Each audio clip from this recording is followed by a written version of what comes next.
We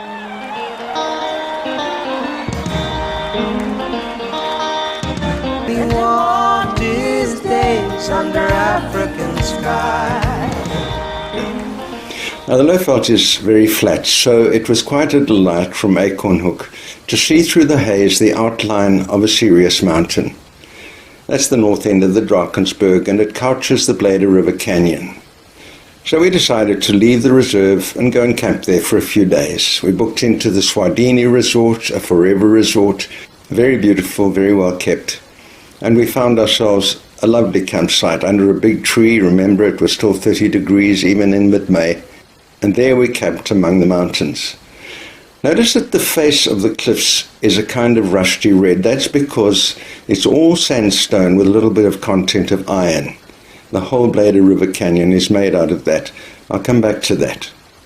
This is the magnificent pool area with a naturally heated pool and dominated by the cliffs. Idyllic. Totally spoiled by the high-pitched whine of the pool pumps. That's why nobody's sitting there. I don't know why they don't fix that. And then we go up the road into the canyon itself towards the Blyde Dam. And what a joy it was to see it overflowing, and overflowing generously. Water is such a gift in this country. That's 71 meters high, 3/4 as high as Victoria Falls. I won't say it's anywhere near as beautiful as that, but I think it is one example where what humans has done has really enhanced the natural beauty. A part of me wishes I could have been a civil engineer, and so I love climbing around these things and found I could get right on top of the dam wall and look down. Now that's the view from the dam wall. The Blyde River Canyon is the third biggest in the world, after the Grand Canyon and the Fish River Canyon, but it's different from those two in that it's not a desert. It's full of wonderful bushveld undergrowth and trees. Now if you look a little closer there, you will see a speck in the distance. That's the boat, and we decided on a beautiful autumn morning to take a boat ride on the dam. Beautiful beyond description. Blyde, of course, means joy because they once found gold in the river, and so is the Canyon of Joy. Now there are the three rondavels. The view that you usually see of them is taken from the top of the cliff on the right there. And we could see people up there through the binoculars, and even through binoculars they looked like ants, which gave us some idea of the vast size of the canyon. And then they took us up a side leg of the canyon to show us a very unusual rock formation. Now you remember I said that the canyon walls were all a red ochre kind of brown, and suddenly in the face of the cliff you see something quite different, a kind of blackish grey colour. This is a fairly unusual phenomenon called tufa falls. It's where a river flows underground and collects dolomite and then begins to deposit it on the face of the cliff over many centuries, very much like stalactite in a cave. And it forms these strange shapes. Can you see anything in that shape?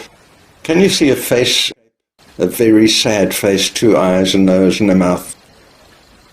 And if you zoom even closer, you will see there are tears running down the cheeks.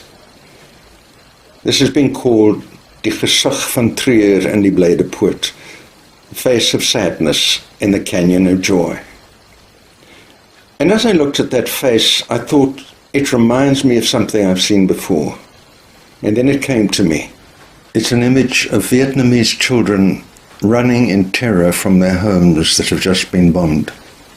It includes his little sister running behind him, stark naked, her back horrifically scalded by the napalm that the Americans had dropped. The photograph became perhaps the iconic picture of man's inhumanity to man. That picture is 50 years old this year. And then I thought, I've seen a picture like that recently, and it came to me, it was of a girl queuing in Gaza, desperately hoping for food. And that was only a week ago. And as I looked at that, I thought, what a tragedy to have such misery in the midst of a world that is so beautiful. And I wonder, how does God bear it? Well, of course, God couldn't bear it.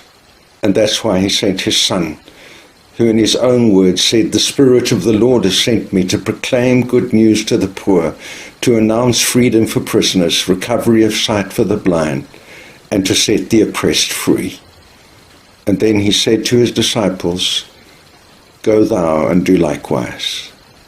And so we left the canyon, filled with joy at the beauty of the place, but also with some food for thought.